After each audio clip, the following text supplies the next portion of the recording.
Мужчины, мне очень нужна ваша помощь. Подскажите, пожалуйста, что мне делать, дайте совет. Дело в том, что я очень хочу встретить мужчину нашей национальности, то есть кого-то из СНГ, русскоговорящего. Но понимаете, почему-то, когда я лайкаю на сайте знакомств, вы мне очень редко пишете. Даже если я сама проявляю инициативу, редко отвечаете, почти не зовете на свидание. Я отчаялась и начала лайкать иностранцев. И там просто такое количество внимания, комплиментов, навстречу меня сразу зовут. И я сходила на несколько свиданий англоговорящих, и, честно говоря, я понимаю, что моя душа все-таки принадлежит, понимаете, нашей культуре. Я хочу русскоговорящего мужчину. Что мне делать? Как к вам найти подход? Скажите, пожалуйста. Может, я что не так делаю? В чем дело? Почему вы нас, русских женщин, никуда не зовете? Я не готова отказываться пока что от этой идеи. Ну, молодец, что не собираюсь отказываться от этой идеи. А мысль в чем? По этому видео вообще непонятно, где она находится, в России или где она, потому что она говорит, я сходила с зарубежными ребятами. И, понятно, да, менталитет, культура другая, понять можно, да? Не все готовы это принимать. Но вопрос в чем? Если она находится за рубежом, там элементарно же русских людей меньше. Да, они есть. Наши русские ребята практически в каждой стране есть, особенно популярных. Но если она живет за бугром, так, а где ты? Вот так вот, если видео запишешь, тебе поломятся сразу мужчины русские. Мало водных данных. Так молодец, пытается найти русского, молодец. Ищи. Нам-то какое дело. Вообще про знакомство на улице, знаете, мужчины, подходите к нам, потому что перестали мужчины вообще знакомиться на улицах, от слова совсем. Вот ко мне подходил знакомиться один мужчина, это было несколько лет назад, я его очень хорошо запомнила. Я ему отказала, потому что я была в отношениях, но я была настолько очарована, что он подошел, я его поблагодарила, я ему объяснила искренне, что он такой молодец, что на самом деле сейчас очень мало людей мужчин подходят знакомиться, и что вот он прям останется в моей памяти надолго. Мы с ним попрощались, он тоже с приподнятым настроением ушел, и я вот даже рилс о нем записываю, потому что это вот был тот единственный мужчина за много лет, который осмелился подойти на улицу и познакомиться. Да, не поменяет эта ситуация, не будем мы подходить знакомиться нифига, уже утекло то времечко, когда реально там много кто подходил. Я-то, да, как я говорю, я никогда не подходил, но знаю, что подходили и немало, в таких вот крупных городах. Может быть, если бы я рос в крупном городе, наверное, бы я тоже, может, как-то с детства бы привыкший был знакомиться на улице, так как я там обычная станица, мало народу, не суть. У каждого оно свое. А так, конечно, в любом случае парень-то подобломался. Да, она была в отношениях, да, он ей там типа запомнился. Ну, а парню-то что, он-то хотел познакомиться, но по итогу то все равно его... да, понятно, что так лучше, нежели когда тебе кислую мину сделают и прям как-то так вот недовольно откажут. Конечно, когда так на веселье, конечно, оно приятнее, но в любом случае никому не приятно, когда отказывают, конечно же. Я еще раз повторяю, не надо мне писать «Привет, познакомимся». Я не знакомлюсь. Я сказала, чтоб со мной познакомиться, хотя бы тачку купи, хату купи, 101 розу купи, айфон купи, виниры мне поставь, на море меня свози. Зачем мне твои вот это «Привет, познакомимся»? Да это меня не интересует вообще. Да, это очередная, конечно, персонаж такой себе, да, хочется бы обматерить, да ладно, на ютубе это не стоит делать. А так, да, я даже не представляю парня, который на нее клюнет. Вот если она вот так вот себя будет вести, ни один же нормальный, если он в здравом уме, он не подойдет никогда и вообще не захочет. А она ж по-любому где-нибудь у нее анкета на сайте знакомств, там такого нет. Вот она пускай так же грубым текстом напишет в разделе о себе вот такую же фигню, что сначала заимей тачку, квартиру, там отвези меня на море, 101 розу. Хотя я не пойму, в чем прикол? Тачка что, показатель успеха? Или квартира это что, показатель успеха? У нас, как говорится, 21 век. Человек может в ипотеку ее взять или машину в кредит взять. И это не значит, что он какой-то мега успешный. То есть не надо зарабатывать прям офигеть сколько денег. Достаточно зарабатывать 50-100 тысяч там. Сейчас, наверное, скорее всего, 100 тысяч. Сейчас эти кредиты поднялись, и там машина там 1030-50 выходит в месяц платеж. Допустим, 100. Плюс еще и первый взнос там обычно требуется, но есть банки, кто и без первого взноса дает. И ты все, взял себе машину, ну, как минимум, там, за ляма 2, там, эти сейчас китайцы или что-то там. Ну, не суть, я к чему, что не надо зарабатывать сотни тысяч, чтобы сейчас взять машину новую в кредит, допустим. И это не показатель большой успешности. Сейчас машина это не такая роскошь, что если ты видишь на кого-то на машине, то там можно сразу думать, ну, скорее может в кредит взять. Да даже если не в кредит, мне лично пофиг вообще, кто как живет, кто что покупает. Для меня не показатель, что человек купил хату, машину, а у них как будто заело пластинку в голове, что вот машина, квартира у тебя должна быть. И да, и вот меня там с ног до головы облизать. Кому ты нафиг и нужна? Вот с таким подходом, я говорю, ни один адекват, конечно же, не подойдет. И желательно это, как я сказал, описать в разделе о себе где-нибудь в знакомстве, либо при встрече каждому вот так вот это говорить. И все. И здравствуй, 40 кошек и одиночество. Только что была в баре, и что хотелось бы сказать о норвежских мужчинах. Друзья, в этой стране Белла Эдуардовна обречена на одиночество, потому что это трэш. Они бухают, как кони, они торчат, они абсолютно не умеют знакомиться с женщинами, тем более с красивыми. Они типа слишком скромные. Мне уперся. Чего ты ко мне, блядь, подходишь, если ты скромный? Я ему говорю, если ты ко мне не можешь подойти трезво, ты мне вперся, дядя. А он сидит, лыка не вяжет. Говорит, нет, мы не все такие, мы разные. Да-да, я тебе верю. В общем-то, да, такие мысли на ночь. Друзья, лучше быть одной. Либо нарциссы, на нарциссов, или алкашей и торчков. Третьего не дано. Я не знаю, что у нее за акцент, но какая-то не русская, да, я имею в виду не коренная. Такая вот какая-то с акцентом, либо прожила у нас долгое время, либо у нее кто-то был в роду из русских, ну не знаю, либо там муж какой-нибудь русский, ну слышно вот акцент, что она вот не рождена прям вот с мальства, то есть не прям носитель. А так, да, вот опять вот нарцисс, не нарцисс в конце. Ну вот что это за бред? Вот она тоже, вот она сейчас сказала, особенно красивая, потому что она себя считает же мега красивой, да? Что я вот такая вот прекрасная и по-другому быть не может. Но это же тоже же признаки нарцисски получается. То есть они же через одну тоже нарцисски, которые восхищаются собой. Скажи мне, что я красивая сегодня, что-то еще там, чтобы давай мной восхищайся, я на подиуме, ты меня облизывай. Ну, типа того, это ж не это ли в психологии признаки нарциссизма такого вот, ну, это ж человек-нарцисс тот, кто требует к себе постоянного внимания, ну, это вот те вот эти вот певцы, актеры, которые ему вот такой вот куча внимания, они да-да-да, давайте, любите меня все. Ну, вот это ж, вот эти, по-моему, признаки нарцисски. Они там все через одну такие. По факту, они с рождения вожделеют, чтобы ими каждая девочка мечтает, по-моему, чтобы ей восхищались. Ее красотой, что она вот самая красивая, она самая прекрасная. Я понимаю, это их природа. Они вот как-то, психика у них такая, да, там, генетика, не знаю, вот такие они. А тут, блин, на мужчин такое загоняют. Они имеют в виду, что вот тоже такой вот, что мужчина, что он такой весь прекрасный, не подходите ко мне, типа, так, блин, это что, признаки нарциссизма, нарцисса или что? Ну, короче, и бред бредом я к чему, что они сами такие же, а гонят, что, да, что типа, да, мы не такие, мы такие все адекватные, еще плюс проработанные и так далее. Привет. Привет.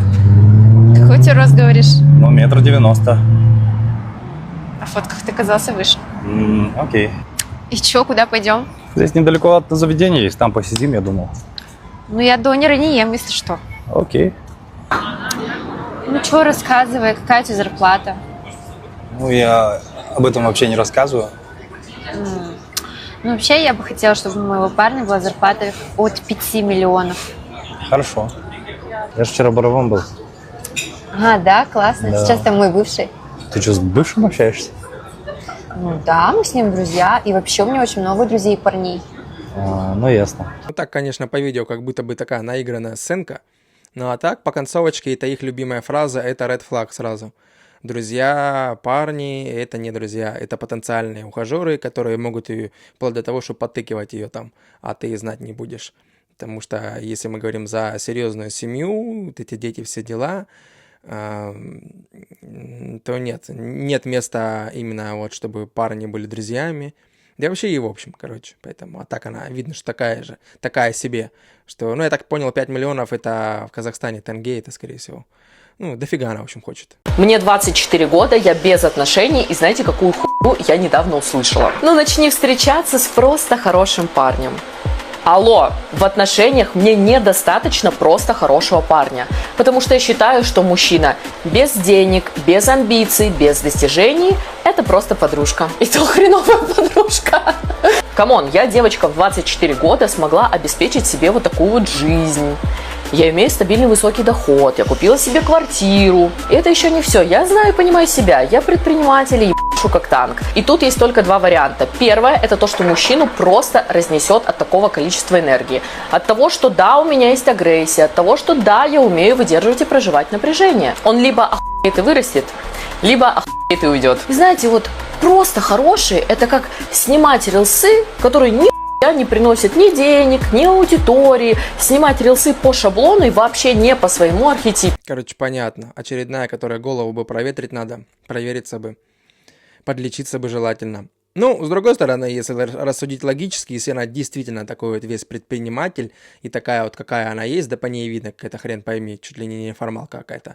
Агрессия, не агрессия. Ну, блин, каждой твари по паре. Я уверен, что есть такой мужчина, который просто, вот глядя на нее, и зная вот такие ее качества, ну, которая выше будет, да, либо такого же будет уровня дохода, либо выше, и будет в ней видеть прям вот прекрасного человека, ну, в плане вот такая вот эта вот агрессия, неординарность, необычность его будет возбуждать, и он будет хотеть такую себе. Я уверен, потому что для вот таких вот более нормальных, ну, вообще в целом, как говорит она, обычных, это будет красный флаг сразу, а для таких вот подобных какой-нибудь да найдется. А так вообще пофиг. К вам часто вообще подходят знакомиться на улице парни? Редко?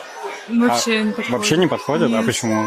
Не знаю почему. Не так часто. Было. Адекватные точно не часто. А мы в целом вообще спрашиваем. В этом В месяце этом было? месяце был. Сегодня. Ну нет, не часто. Раз в неделю, раз в месяц, Нет, раз в нет. год. Пореже. Нет. Часто. Я согласна. Например, вот сейчас с нами уже пытались познакомиться дважды. Редко. Нет. Раз в квартал, наверное. Да, примерно то же самое. Вообще не часто. Был один раз молодой человек, который подошел познакомиться. Было очень приятно, но в итоге я с ним не продолжила общение. Но, мальчики, знакомьтесь, не забывайте. Ага, уже побежали прям знакомиться. Вот она же последняя сказала, но я с ним не стала общаться. Ну так вы же динамите. Вы же там и агрессируете, да и по вот этим всем мосикам, которые показали, по лицам, ну что-то такие себе. Ну я, опять же, я говорю, каждой твари по паре. Что мне не нравится, другому может нравиться, и наоборот, что мне нравится, другому может не нравиться. Это нормальная история, все мы люди разные. Ну а так, да, вот тенденция, да, потому что более прозревают, понимают, что нафиг оно надо, вот эти лишние нервы подходить на пальцах, особенно после вот таких вот, которая вот эта вот предпринимательша там засняла пачку пятерок, пачку денег, я вся такая, просто офигеть. Или та, которая не подходите ко мне без машины, без того, что ты отвезешь меня куда-то, там подаришь 101 розу и так далее. Это вот благодаря вот таким вот и практически перестали подходить. Да, это ж только так. Если бы они не гнали пургу бы вот так вот в всяких этих инстаграмах, тиктоках, да, я думаю, чаще бы и подходили бы. Сейчас так модно стало разрушать свою семью. Так модно стало выбирать себя. Честно, уже тошнит от этих лозунгов. Я выбрала себя. Пропаганда, что быть свободной, это очень классно. Вы серьезно? Вы считаете действительно, что институт семьи это какая-то опция, которую можно обновить, как iPhone? Семья – это не эмоция, это фундамент, это ответственность, это договор взрослого человека с собой. Но взрослеть сейчас, к сожалению, не модно. Модно чувствовать, искать других партнеров, менять сразу же, когда стало скучно. И потом красивые картинки в соцсетях, эти маски, улыбки. Главное показать, как ты счастлива. Только реальность, она совсем другая. Я вижу мужчин, которые по ночам пересматривают фотографии своих детей, потому что не могут их видеть, потому что им жены запрещают их видеть. Вижу женщин, которые делают вид, что они такие счастливые, а на самом деле в их душе пустота. Вижу детей, которые учатся не привязываться, потому что все равно все предают, все уходят. Я вижу детей, которым внезапно приходится становиться взрослыми и понимать, что любовь – это боль. Дети, которые теряют ощущение семьи, любви, теплоты и даже не знают, как это объяснить. И вы называете это свободой? Это поколение эмоциональных беглецов. А самое страшное в том, что никто не хочет признавать правду. Страшно сказать, я испугался кризиса. Я не выдержал, я не захотел работать над собой. Я выбрал гордость вместо семьи. Проще же сказать, мы разные, я устала и все. Гордыня, она сжирает все. Она орет, не возвращайся, засмеют. Ты же всем сказала, что тебе будет лучше. Ты унизила его перед подругами. А внутри любовь, и она так и остается, она жива, просто она задавлена. Мы так боимся предать себя, что предаем самое ценное. Институт семьи, он рушится не потому, что кто-то стал несчастлив, а потому что люди стали нетерпеливыми, слабыми и просто наивными под влиянием соцсетей. Им нужна страсть без труда, близость без ответственности, дети без последствий. Но семья – это не про дофамин, это про выбор каждый день, когда тебе тяжело, даже когда кризис, даже когда хочется сбежать. Вы можете построить новые отношения, но дети, они не получают новых родителей. Они получают горький опыт и изуродованное будущее. И это реальность, которая просто молчат. Ну вот, есть же, которые со здравым смыслом, вот. Довольно здраво размышляют, довольно логично, потому что да. И дети, как она в конце сказала, тут не то, что это с поломанными еще психиками. Психика нарушается, ломается психика у детей, когда они видят все эти скандалы между родителями, вот эти вот разрывы, они, особенно где дети действительно там кричат, плачут, не уходи, там не ругайтесь, это очень бьет по психике, нарушает, и этот отпечаток у них может остаться до конца жизни просто. Но кто бы об этом думал? Просто вот это ж чаще всего у нас как получается, как я и говорю, начали отношения, начали тыкаться, начали без резины тыкаться, без предохранения, опа, получились дети, потому что, раз, осечка вышла. Да вообще, даже если ты такой весь быстрый, резкий, вовремя, как говорится, вытаскиваешь, да, один фиг можешь где-то проскочить, и все, и забеременеет. А вы там не планировали. И вот так вот оно потом получается, не запланировано где-то, раз там нежеланное, что-то еще, не суть, то потом люди начинают это ругаться, неумение договариваться, да, не ценить, потому что действительно, она правильно говорит, там логическая цепочка есть, для меня логическая цепочка есть. Что, естественно, это семья, это не про дофамин, это уж точно. И чем быстрее это поймут те, кто планирует семью, это не просто красивые, да, рильсики, букеты, что вот они, теперь мы вдвоем. Не, это действительно, это выбор, это работа над собой, с друг другом, вот эта вот работа, коммуникация. Да, там довольно быстро может стать скучно, да, потому что семья это не про развлечение и радость. Это постоянная работа и так далее, и так далее. То есть это всегда было нелегко. Ну а сейчас, да, все правильно говорит. Сейчас такая тенденция, да, что вот эти вот, которые захотели зарабатывать, все вот эти, как их назвать, я не знаю, только что туповатые эти психологини всякие, психологи, вот эти, что курсы продают. Они же что же этот институт порушили? Эти купили у них эту фигню, понаслушались консультаций, понакупали. И начали это в массы травить. В общем, поэтому пока этому конца и края не видно, и тут война полов у нас идет уже довольно, по-моему, не 1 год уже. Короче, очень смешная ситуация. Папа у меня в Таджикистане живет, и он говорит, приезжай сюда, переезжай полностью, ты отучилась, закончила медицинский, а папа у меня врач, говорит, на моем месте будешь работать.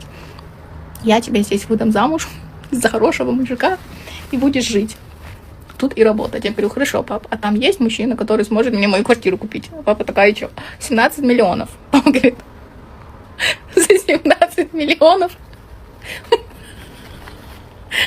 Здесь они автобус жен будут покупать. Целый автобус девушек им предоставится. Автобус, за 17 миллионов. Ты им нахер не нужна со своими запросами. Вот, папа молодец, у него тоже есть здравый смысл, он понимает, что адекватному, конечно, ему там автобус тебе за 17 миллионов привезут. Да просто даже имея на 17 лямов, я говорю, ты можешь каждый день, тебе будет новая, упругая, пахнущая, которая просто вылежит тебе с ног до головы в прямом смысле за твои деньги. Самую элитную можешь там каждый день брать, которая там, не знаю, сколько, 30, 40, 50 стоит. И хватит тебе этого на довольно продолжительное время, чем вот это вот какая-то непонятная, которая может соскочить в любой момент в целом. Короче, я поняла, почему взрослым мужчинам нравятся молодые девушки. И это даже не потому, что они там красивее или более свеженькие, знаете. просто став женщиной взрослой, я очень четко это увидела. Мне сейчас 39 лет, и у меня 2 детей. И меня уже как бы не наебешь. То есть я знаю, чего я хочу. То есть я просто была, да, такая молодая, мне можно было нассать в уши, мужчина был весь мой мир, знаете, и у меня как бы вот куда он сказал, туда я и пошла. И у меня было такое свое мнение, но я, в принципе, могла его как-то и задвинуть легко. В общем, а когда ты взрослая женщина, у тебя есть желания, потребности, да, ты уже не соглашаешься на всякую херню.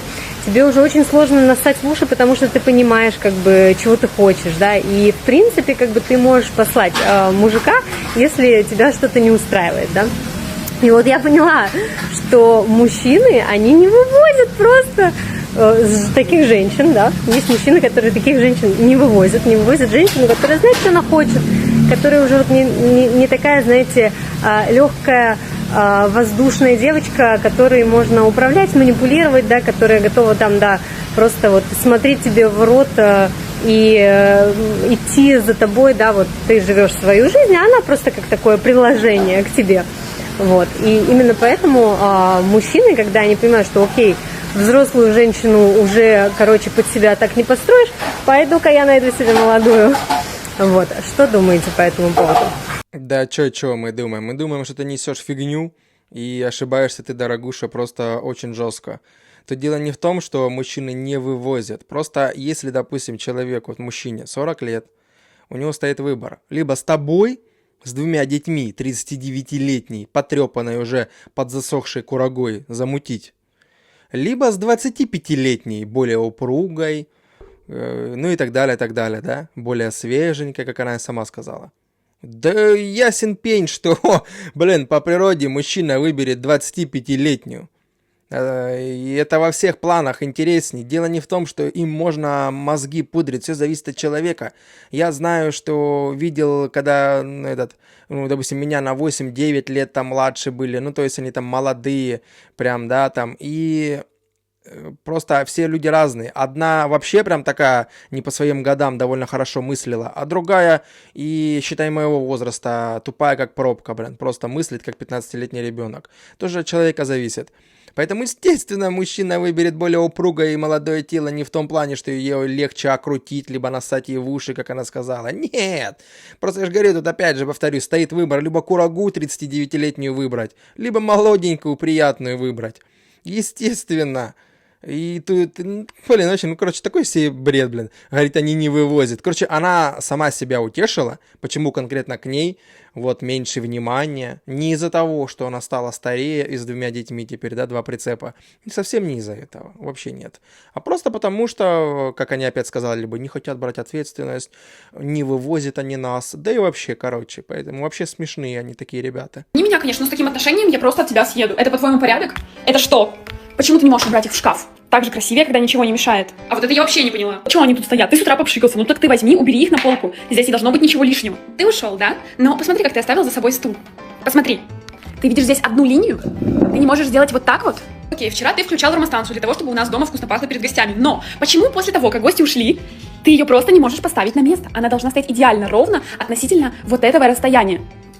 И почему ты ее вообще выключил? Пусть она работает всегда. Здесь же можно настроить, чтобы у нее там раз в час, раз в 2 часа было распыление. Пусть она всегда работает. И когда ушел, я заметила, что у тебя джойстик. А? Вот почему ты не можешь сделать вот так?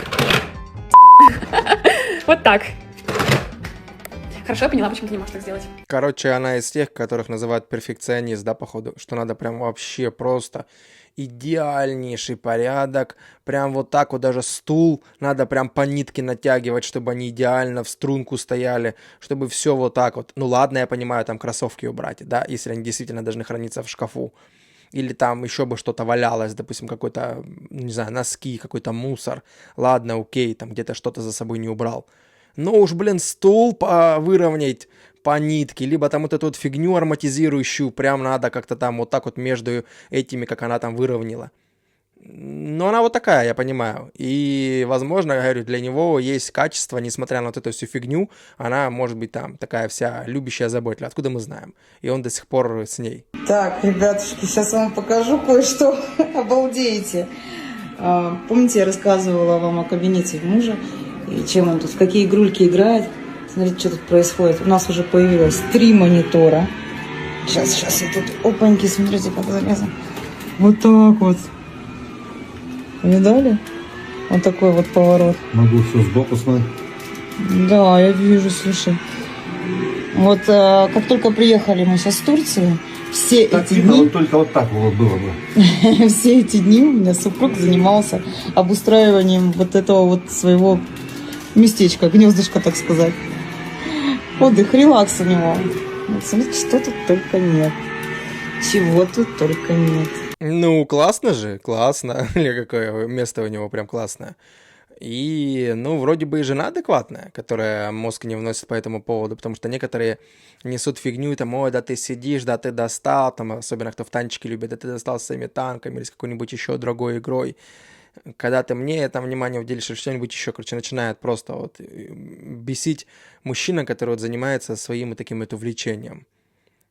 Поэтому она вроде еще адекватно относится, это хорошо. У мужчин паника в современном обществе. Мы выходим в осознанное проживание жизни женщины, где она не хочет занимать никакие роли, кроме женской позиции. Она уходит в советская и постсоветская природа и выходит в истинную ценность себя. Если мне нужен партнер, он должен соответствовать моим взглядам на жизнь, моим ценностям. А если нет, то это не моя проблема. Нет и не надо. То есть моя бабушка жила в природе, ну ничего, зато я замужем. Ну сытся, пьет, ничего страшного. Сейчас многие так живут. Мама там тоже таких же собирала, а я говорю, все, финита, закончим на этом, есть я и мое счастье. И это апокалипсис, говно, все поднимается, все абьюзеры, нарциссы, травматики, психопаты, для которых женщина по фигуре мамы жертва, прислуживающая, которая специально убивает в нем природу мужика. Он в шоке. Как мне в этой жизни секс-то получить? Ну я которых женщин хочу, они мне не дают. Что ты мне можешь предложить? Какие условия безопасности? Перспективы в тебе есть? Что у тебя с нутром? Что с духом? Ты пропал, появился, слабенький. Сиди в своем дерьме. И это твой опыт. Я эти-то, сучки-то. На самом деле среди мужчин больше сплетников, чем женщин. А особенно женщина, которая выходит в свое предназначение и зарабатывает хорошо, для мужчины это просто red flag. Ну, потому что там либо присандалиться к ней, либо полное несоответствие. Ты мужчина, я должна на тебя молиться. Ты мой бог. Где в тебе божественная природа? Ты проявляешься как сопляк. Ты абсолютно нездоров. Мужского в тебе, но только в штанах. Что ты мне можешь предложить? Где моя безопасность рядом? Свободен. И они начинают, да вы постареете, да вы без детей помрете, да насрать вообще всем уже стало. Для вас, которых вы можете абьюзить, преуменьшать рядом с собой, ну потому что до себя принизит. Не царицу свою. И вот тут вот дилемма. Для того, чтобы иметь рядом достойную женщину, нужно быть достойным, а я это не. Ну вот так все в жизни будет. С мамой хороший вариант жить. В зависти еще, в подлости, там импотенция, ну и проституция тоже всегда пользуется спросом у таких мужчин. Там хотя бы они деньги платят, хоть какая-то полезность от них. Естественный денежный оборот. Вот и все. Поэтому, конечно, вам страшно. Вам страшно с женщинами, которые могут без вас и офигенно чувствуют себя без вас. Эта женщина свободна. Вы ей ничего не можете предложить. Ни свои деньги, ни свои письки, а лишь искренние чувства и отношения к этой женщине. А у вас отсутствует природа искренних чувств. Потому что такая природа может быть только у здорового мужчины. Короче, очередная несет свой бред беременной медузы, называется, да. Есть такая крылатая фраза. Ну, такой бред. Вот одно и то же опять. Абьюзеры, нарциссы, что-то еще, там, короче, полную фигню несет. Хотя они ровно такие же. Ну вот, блин, ну ровно такие же вот. Такие же и абьюзерши, и нарцисски, и не умеют заботиться, ценить, там, ухаживать как-то. Ну, в общем, вот это вот. То есть отдавать, потому что мужчины тоже люди, они хотят ровно такого же отношения к себе. Такого же какого-то внимания, искренних чувств и так далее. Ну, несет полную фигню. И кого там нафиг бесит, что вы там сами по себе? Да, блин. Тут уже в комментариях с каждого угла вам мужчины кричат, что да нам пофиг. Ну, выбираешь ты себя, да молодец, нам по боку. Вам по боку, нам по боку. Но потом что плачетесь? Где-нибудь вот так вот на улице вас спрашивают, блин, вообще к нам не подходит знакомиться. Или отдельно вот так вот видосик записывают, вообще все в слезах, я хочу замуж, вообще не подходят. Либо там, если кто подходит, вообще не то пальто. Ну, блин, хотя сама же, говорю, сидит, какая-то уже потрепанная курага и в машине едет куда-то, и, блин, как будто такая писаная модель красавица. Ну, я понимаю, на каждый товар есть свой купец. Как бы и на нее там, я думаю, спрос тоже нехилый, мужчин на земле много, как и, ну, в общем.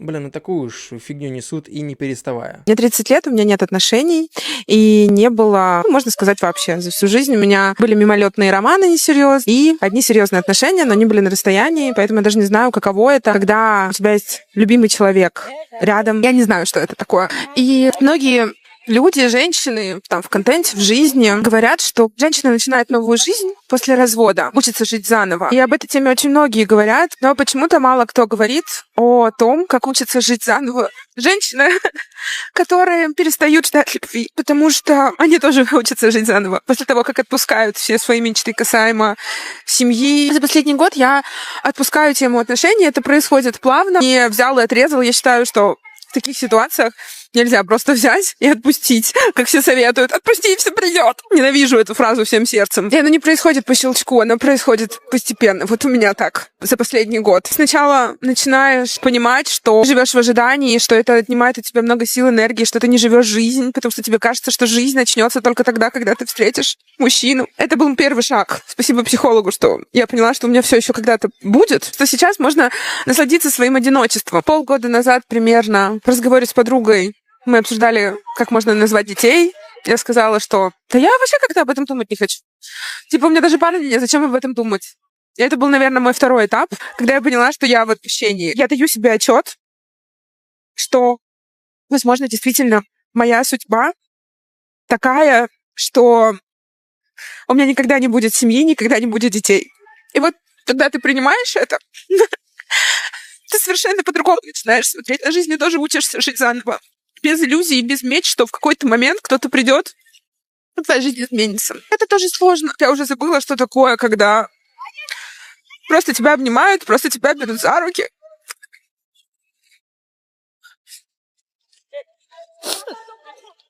Когда кто-то хочет очень заботиться о себе. Я не знаю, что это такое. Я не помню. Конечно, в моей жизни по чуть-чуть это когда-то было, но когда действительно есть большая любовь, когда вы друг друга оба одинаково любите, когда вы в отношениях, в честных, открытых, когда вы партнеры. У меня такого не было. У меня не было такой сильной, хорошей близости. В общем, не знаю. Просто какая-то такая исповедь. Наверное, мне нужно было поделиться этими мыслями. Ну вот они любят драму нагонять, да, пуха нагонять, видео, слезу там пускать. Но я понимаю, это их природа, чуть-чуть, у них сразу эмоций идет перебор, и им надо выплеснуть. Ну и вообще и у мужчин, ну так же. Но смысл в чем? Если ничего не делать для того, чтобы у тебя была семья, там, и что она там, вот это вот, что она всего вот этого хочет, там, за руки, за ноги, чтобы ее брали, обнимали. Понимаю, все мы люди. Всем нам хочется вот этого тепла, ласки. Мы так устроены. И это же для этого надо что-то делать просто. Ну, то есть, если она просто ждет, ничего не делая, у меня тоже есть такая вот знакомая, которая сидит, как говорят, манны небесные, ждет. Просто ждет. Ну, типа вот кто-нибудь, может быть, появится каким-то чудом, хотя она вообще ничего для этого не делает. Ничего. То есть она не сидит там на сайтах, не пытается там с адекватными пообщаться. Нет. Да, понятно, что там неадекватных полно, но среди этих неадекватов можно отгрести, выгрести как-то более адекватных. Если действительно искренне заходить и искать. Да, понятно, что, как я говорю, опять же, это сложная тема, но можно. Кто просто ищет, тот найдет. А просто сидеть и вот так вот и психологически себе нагонять пуха, ну все, я принимаю свою судьбу. Да нет никакой судьбы, сам ты ее строишь, блин. Вот сам ты, если будешь двигаться, тогда будет дело. Вот насчет отношений это уж 100%.